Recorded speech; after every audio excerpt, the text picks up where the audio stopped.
માંડવીના તડકેશ્વર ખાતે નવી નક્કોર પાણીની ટાંકી ટેસ્ટિંગ દરમિયાન જ પત્તાના મહેલની જેમ કડકપૂસ થઈ ગઈ।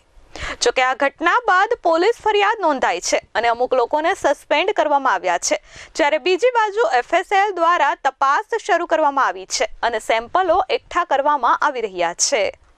સુરતના કામરેજ તાલુકાના ગાયપગલા તડકેશ્વર ગામમાં 21 કરોડના તોતિંગ ખર્ચે પાણીની મસમોટી ટાંકીમાં ટ્રાયલ માટે પાણી ભરવામાં આવતું હતું।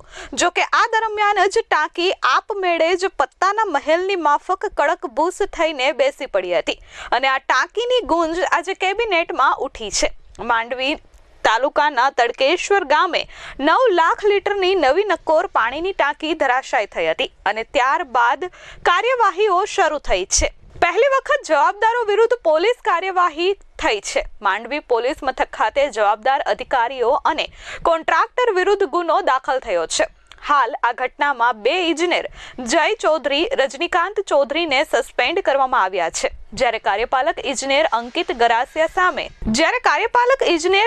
ગરાસિયા સામે પોલીસ ફરિયાદ નોંધાઈ છે। આ સાથે જ જયંતી સુપર કન્સ્ટ્રક્શન પ્રાઇવેટ લિમિટેડ મહેસાણાના માણસો તેમજ બાબુભાઈ પટેલ સામે પણ ફરિયાદ નોંધાઈ છે। હાલ ગાંધીનગર વિજિલન્સની ટીમ સ્થળ પર પહોંચી છે। સ્થળ પર પડેલા મટીરીયલના સેમ્પલો લેવામાં આવી રહ્યા છે। જમીન ધ્વસ્ત થયેલ ટાંકીના ડ્રિલિંગ કરવામાં આવી રહ્યું છે। ઘટના સ્થળ પર ચુસ્ત પોલીસ બંદોબસ્ત ગોઠવી દેવામાં આવ્યો છે। 2 દિવસ અગાઉ 21 કરોડના ખર્ચે તૈયાર થયેલ ટાંકીનું ટેસ્ટિંગ ચાલી રહ્યું હતું।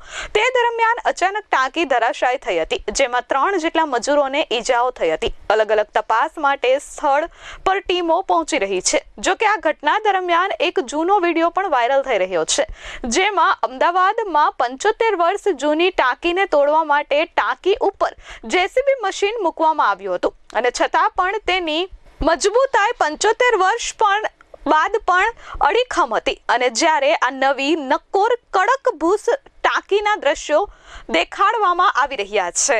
Bureau report S24 news Mandvi.